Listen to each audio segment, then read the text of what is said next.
환절기마다 감기 걸리는 진짜 이유. 절대 나이 탓이 아닙니다. 영양제로는 안 됩니다. 얼마 전 73세 윤혜자 어르신께서 진료실에 오셨습니다. 낮엔 꽤 따뜻한 봄날이었는데 머플러를 두르고 두툼한 패딩까지 껴입고 계시더군요. 제가 많이 덥지 않으시냐고 물었더니 어르신께서 제 손을 잡으시며 이렇게 말씀하셨습니다. 선생님, 저는 피부는 안 더워요. 근데 뱃속이요. 뱃속 깊은 곳, 등뼈 쪽 깊은 곳이 얼음덩어리처럼 차가워요. 아무리 옷을 껴입어도 속에서 올라오는 이 냉기는 막을 수가 없어요. 어르신 체온을 측정해 봤습니다. 35.7도, 정상인 36.5도보다 거의 1도 가까이 낮았습니다. 이 정도면 저체온 체질이 확실한 상태였습니다. 어르신은 그냥 환절기라서 몸이 좀 으슬으슬한 정도로 생각하고 계셨지만 제가 보기엔 이분의 몸 전체가 이미 적신호를 켜고 있었습니다. 여러분도 혹시 이런 적 있으세요? 봄날에도 패딩을 입고 여름에도 내복을 챙기시나요? 여러분, 우리 몸의 체온, 이게 대체 뭐길래 이렇게 중요한 걸까요? 제가 환자분들께 가장 많이 하는 비유가 있습니다. 체온은 우리 몸을 지키는 성벽의 높이입니다. 36.5도, 이 높이가 유지될 때 우리 면역력은 10m 높이 성벽으로 둘러싸여 있습니다. 바이러스가 아무리 쳐들어와도 성벽 밑에서 올려다보기만 할 뿐 넘을 수가 없습니다. 그런데 윤어르신처럼 체온이 1도 떨어지면 성벽 높이가 10m에서 7m로 무너져 내립니다. 의학적으로 면역력이 30% 무너지는 겁니다. 10m 성벽은 아무도 못 넘는데 7m 성벽은 바이러스들이 사다리 없이 그냥 넘어옵니다. 2015년 예일대 연구진이 이걸 증명했습니다. 체온 37도에서는 바이러스가 거의 증식 못했는데 33도로 떨어뜨리자 증식 속도가 2배 이상 폭발했습니다. 왜 그럴까요? 성벽이 낮으면 적들이 마구 쏟아져 들어오기 때문입니다. 윤 어르신이 올해만 감기를 3번 걸린 건 면역력 성벽이 무너져 있었기 때문입니다. 영양제를 아무리 드셔도 성벽이 낮으면 소용없습니다. 무너진 면역력을 다시 세워야 합니다. 윤 어르신만 특별한 경우일까요? 아닙니다. 제 진료실에 오시는 65세 넘으신 분들 10분 중 4분이 체온이 낮습니다. 정확한 통계를 보면 40%입니다. 그런데 이게 끝이 아닙니다. 가장 무서운 건 이분들 대부분이 자기 몸이 차갑다는 걸 모른다는 겁니다. 왜 그럴까요? 20대, 30대 때는 체온이 조금만 떨어져도 몸이 알아서 떨리면서 열내야 한다는 신호를 보냅니다. 그런데 70대가 되고 몇 년 동안 저체온 상태가 계속되면 몸이 이제 신호 보내는 걸 포기합니다. 온도계가 고장난 겁니다. 그래서 본인은 안 춥다고 느낍니다. 윤 어르신도 저는 추위 잘 안 타요 이렇게 말씀하셨지만 손을 잡아보니 얼음장이었고 체온을 재보니 거의 1도나 낮았던 겁니다. 그럼 혹시 여러분도 저체온인지 어떻게 알 수 있을까요? 간단합니다. 제가 지금부터 저체온 경고 신호 7가지를 말씀드릴 텐데 본인에게 해당되는 게 몇 개나 되는지 손가락으로 세어 보십시오. 1. 손발이 늘 차갑다. 2. 아침에 몸이 뻣뻣하게 굳어 있다. 3. 소화가 안 되고 자주 체한다. 4. 환절기만 되면 감기가 달라붙는다. 5. 매일 피곤하고 기운이 없다. 6. 잠이 얕고 자주 깬다. 7. 상처나 멍이 오래간다. 자, 몇 개나 해당되셨습니까? 3개 이상이면 여러분 몸속 온도가 이미 떨어지고 있다는 위험 신호입니다. 면역력 성벽에 금이 가기 시작한 겁니다. 그런데 좋은 소식이 있습니다. 우리 몸은 다시 따뜻해질 수 있습니다. 윤혜자 어르신이 바로 그 증거입니다. 처음 오셨을 때 35.7도였던 체온, 3월에도 두꺼운 패딩을 입으셨던 분이 딱 3개월 후 다시 오셨을 때는 완전히 달라져 계셨습니다. 머플러도 벗고 패딩도 벗고 얇은 블라우스 한 벌만 입고 오셨습니다. 선생님, 손발이 이렇게 따뜻한 게 몇 년 만인지 모르겠어요. 그리고 지난달에 감기 한 번도 안 걸렸어요. 주변 사람들 다 감기 걸렸는데 저만 안 걸렸어요. 대체 무슨 일이 일어난 걸까요? 어르신께 특별한 약을 처방한 것도 아니고 비싼 치료를 받으신 것도 아닙니다. 제가 알려드린 딱 3가지만 매일 실천하셨을 뿐입니다. 약도 필요 없고 돈도 들지 않고 집에서 바로 오늘부터 할 수 있는 것들이었습니다. 지금부터 체온을 낮추는 숨은 범인 3명을 잡아내고 무너진 면역력 성벽을 다시 세우는 확실한 방법 3가지를 낱낱이 밝혀드리겠습니다. 중요한 건 아는 것이 아니라 실천하는 것입니다. 오늘 제가 알려드리는 방법 중에 하나라도 오늘부터 시작해 보십시오. 여러분 몸은 반드시 답합니다. 제 이야기가 기대되신다면 좋아요 버튼 한 번만 눌러주세요. 여러분의 응원이 더 좋은 정보를 만드는데 큰 힘이 됩니다. 자, 그럼 본격적으로 체온 도둑들을 잡아보겠습니다. 윤 어르신 체온이 왜 이렇게 낮았을까요? 단순히 나이 탓일까요? 절대 아닙니다.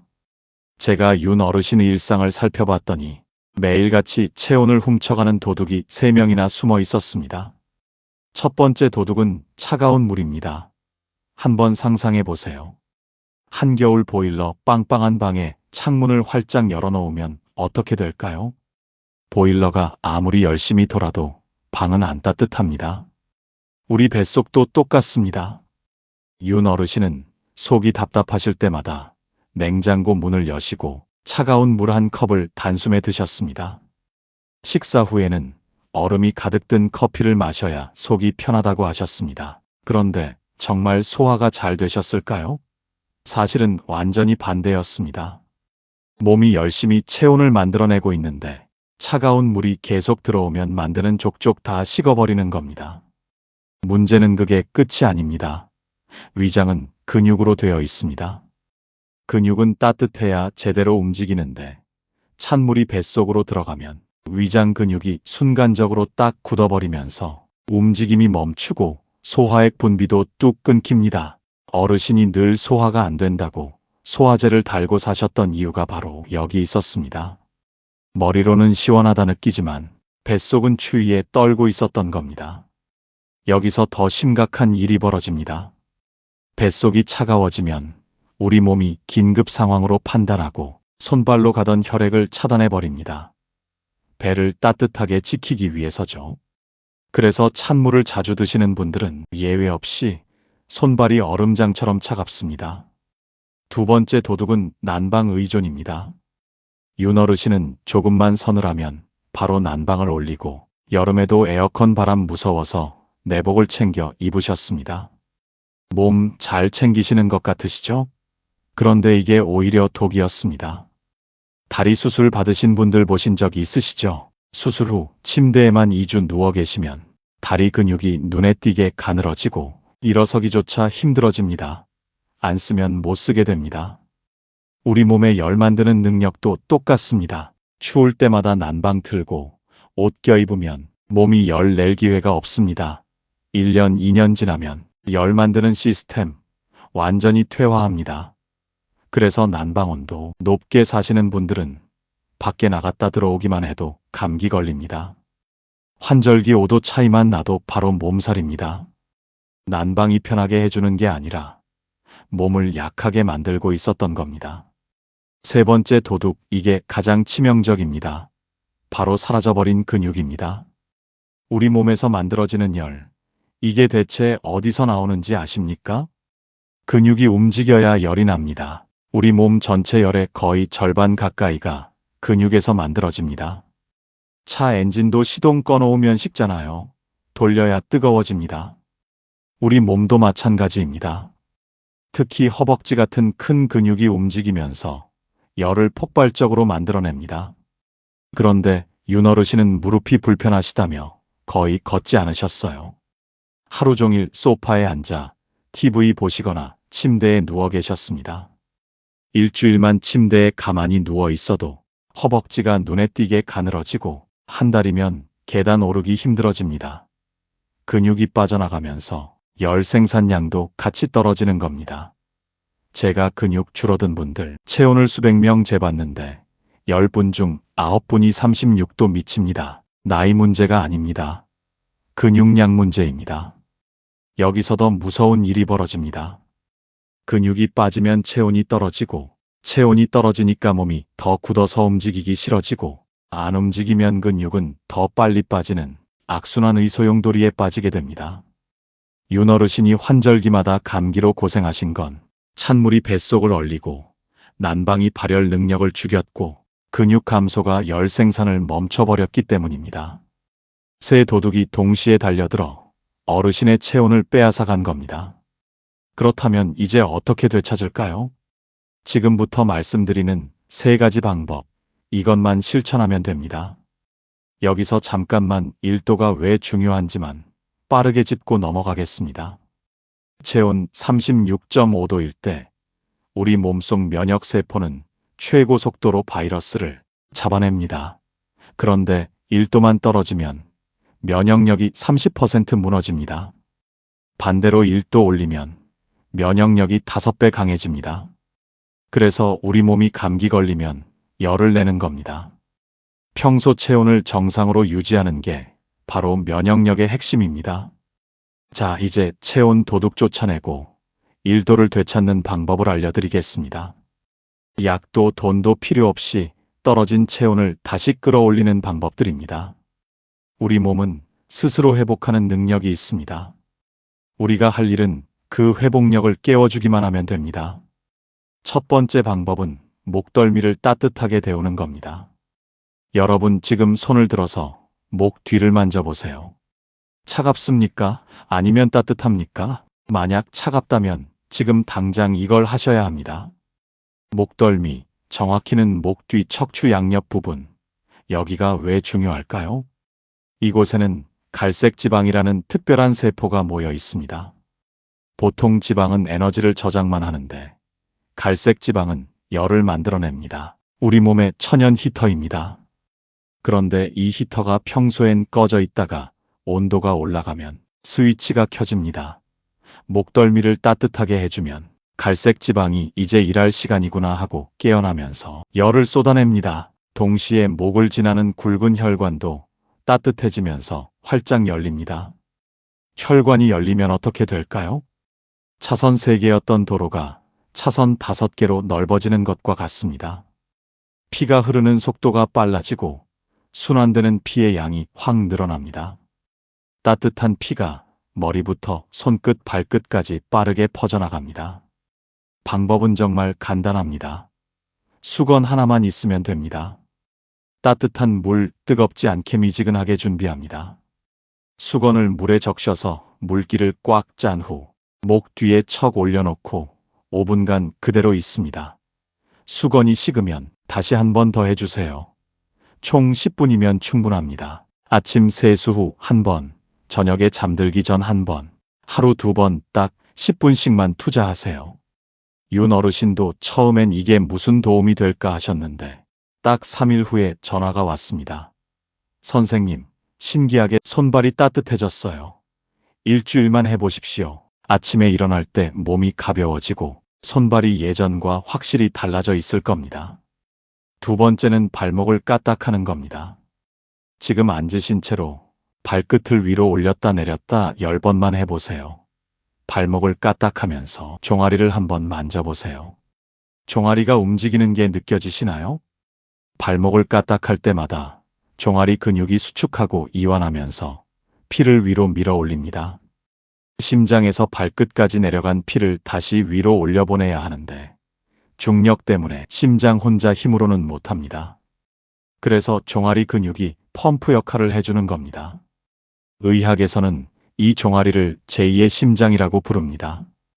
심장 다음으로 피를 펌핑하는 곳이기 때문입니다.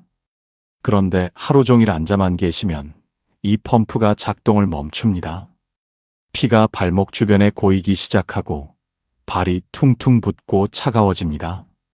발목을 까딱까딱 움직이면 종아리 펌프가 다시 돌아가면서 제2의 심장이 깨어납니다.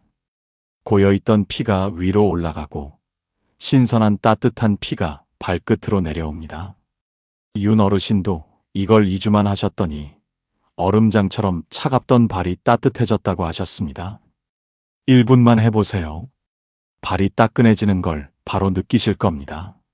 아침에 침대에 앉아서 양쪽 발목을 까딱까딱 20번씩, 점심 먹고 의자에 앉아서 20번씩, 저녁에 TV 볼 때 소파에서 20번씩, 하루 3번, 각각 1분만 발목을 까딱까딱 하시면 됩니다. 단 3분으로 혈액순환이 살아나고, 순환이 살아나면 체온이 오르고, 체온이 오르면 면역력이 깨어납니다. 여기까지 2가지 방법 알려드렸습니다. 목수건으로 히터 켜고, 발목 까딱으로 펌프 돌리고. 이런 실용 건강정보 매주 올립니다. 구독 눌러주세요. 마지막 3번째는 더 중요합니다. 3번째는 단백질을 드시는 겁니다. 지금 손바닥을 한번 펴보세요. 매 끼니 이 정도 크기만 드시면 됩니다. 또 단백질 이야기냐고 하실 수 있는데, 아까 3번째 도둑 기억하십니까? 근육이 사라지면 열 생산이 멈춘다고 했습니다. 우리 몸 전체 열의 거의 절반이 근육에서 만들어진다고 했고요. 그 근육을 만드는 재료가 단백질입니다. 스마트폰 배터리 생각해 보세요. 같은 100% 충전인데 어떤 배터리는 하루 종일 가고 어떤 배터리는 반나절 만에 닳아버립니다. 밥이나 국수 같은 탄수화물은 급속 충전 배터리입니다. 확 충전됐다가 금방 방전됩니다. 반면 단백질은 슬로우 충전 배터리입니다. 천천히 충전되지만 오래오래 갑니다. 그런데 단백질은 근육을 만드는 것만이 아닙니다. 먹는 것만으로도 우리 몸에 열을 냅니다. 의학에서는 이걸 식이성 발열 효과라고 부르는데, 단백질은 탄수화물이나 지방보다 5배에서 6배나 많은 열을 만들어냅니다. 60대 넘으신 분들 단백질 섭취량을 조사해보면 필요량의 절반도 안 드십니다. 윤 어르신 식단도 전부 탄수화물 위주였습니다. 이러니 근육이 매일 빠져나가는 겁니다. 제가 어르신께 말씀드렸습니다. 매 끼니 계란, 생선, 두부, 고기 중에 하나는 꼭 드셔야 한다고요. 아침에 계란 2개, 점심에 생선 1토막, 저녁에 두부 반모, 손바닥 크기면 충분합니다. 어르신이 이것만 지키셨더니 2달 만에 허벅지 둘레가 2cm 늘었고, 아침에 일어날 때 다리에 힘이 느껴진다고 하셨습니다. 근육이 붙으면 열이 만들어지고, 열이 만들어지면 체온이 오르고, 체온이 오르면 면역력이 살아납니다. 여러분, 오늘 말씀드린 내용 어떠셨습니까? 어렵지 않으셨죠? 목 뒤에 따뜻한 수건, 발목 까딱까딱하기, 손바닥만큼 단백질, 이 3가지만 기억하시면 됩니다.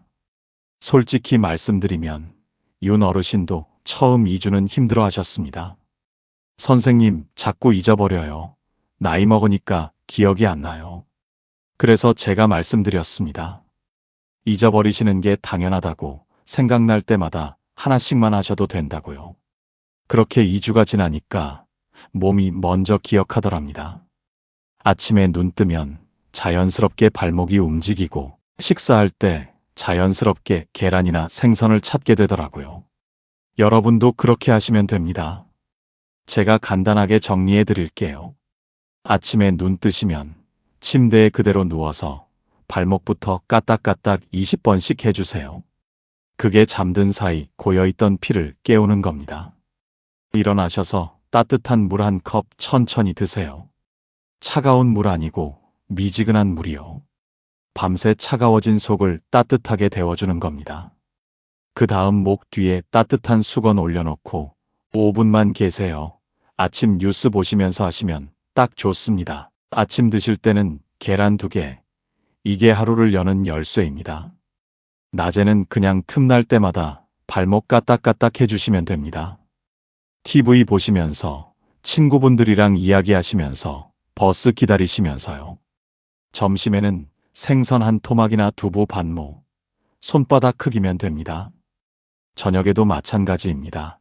소파에 앉아서 발목 까딱까딱 하시고, 저녁 식사 때 고기나 두부 손바닥만큼, 잠들기 전에 목 뒤 따뜻한 수건 5분. 이게 전부입니다. 처음엔 귀찮으실 수도 있어요. 이거 해서 뭐가 달라지겠어 하실 수도 있고요. 그런데 딱 일주일만 해보세요. 손발이 조금씩 따뜻해지는 걸 느끼실 겁니다. 아침에 일어날 때 몸이 가벼워지는 걸 느끼실 거고요. 2주 후면 주변 분들이 요즘 안색이 좋아졌네 하실 겁니다. 오늘 제가 드린 이 작은 방법들이 여러분의 차가워진 몸에 다시 온기를 불어넣는 시작이 되었으면 좋겠습니다. 환절기마다 감기로 고생하시고 손발이 차서 힘드시고 아침마다 일어나기 힘드셨던 그 힘든 시간들, 이제 조금씩 나아지실 겁니다. 여러분의 몸은 여러분이 돌봐주길 기다리고 있습니다. 오늘부터 시작하시겠다는 분들, 댓글에 따뜻이라고 2글자만 남겨주세요. 여러분의 몸도 마음도 늘 따뜻하게 지켜지시길 진심으로 응원하겠습니다. 오늘 영상이 도움되셨다면 구독과 좋아요 버튼 눌러주시고 다음에도 건강한 정보로 찾아뵙겠습니다. 감사합니다.